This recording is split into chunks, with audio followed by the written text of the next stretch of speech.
puissance de nombre. On va notamment voir comment calculer une puissance. Alors, pour ce faire, j'ai 5 exemples.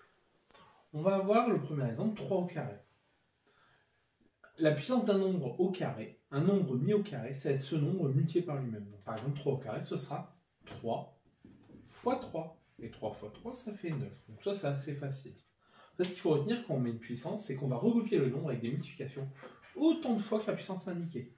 Par exemple, 2 puissance 3, bah, ça va pas être 2 fois 3 comme 3 puissance 2 aurait pu être 3 fois 2. Ça va être le 2 que je vais écrire 3 fois. Et que je vais multiplier 2 fois 2 fois 2. 2 fois 2, 4 fois 2, 8. Ici, par exemple, avec moins 1 à la puissance 4, bah, ça va être moins 1 que je vais réécrire 4 fois. Moins 1 fois moins 1 fois moins 1 fois moins 1. Et là, pour résoudre ça, on va appliquer la règle des signes. Combien y a-t-il de signes négatifs dans notre calcul? Est-ce que c'est un nombre pair? Est-ce que c'est un nombre impair? Il y en a 4. Il y a 4 nombres négatifs. Donc, le résultat sera positif. Donc, ça fera 1 fois 1 fois 1 fois 1. Ça fait 1. Donc, plus 1.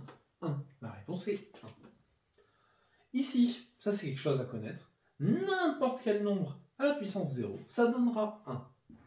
Le nombre, il peut être aussi grand qu'on veut, aussi petit qu'on veut au départ. La réponse sera 1. Et ensuite, n'importe quel nombre à la puissance 1, bah c'est le nombre. Si on se rend la logique qu'on avait là pour 3 au carré de puissance 3 et moins 1 puissance 4, c'est on écrit le nombre autant de fois que sa puissance. Donc là, on va écrire le nombre 7,6543 une fois. Donc je le prends le moins qui n'est pas avec la puissance, parce que sinon ça aurait été entre parenthèses. Et je recopie 7,6543. Voilà, c'est tout pour les puissances d'un nombre. N'hésite pas à t'abonner pour voir toutes mes autres vidéos sur les puissances, ainsi que celles de niveau 4e. Allez, ciao!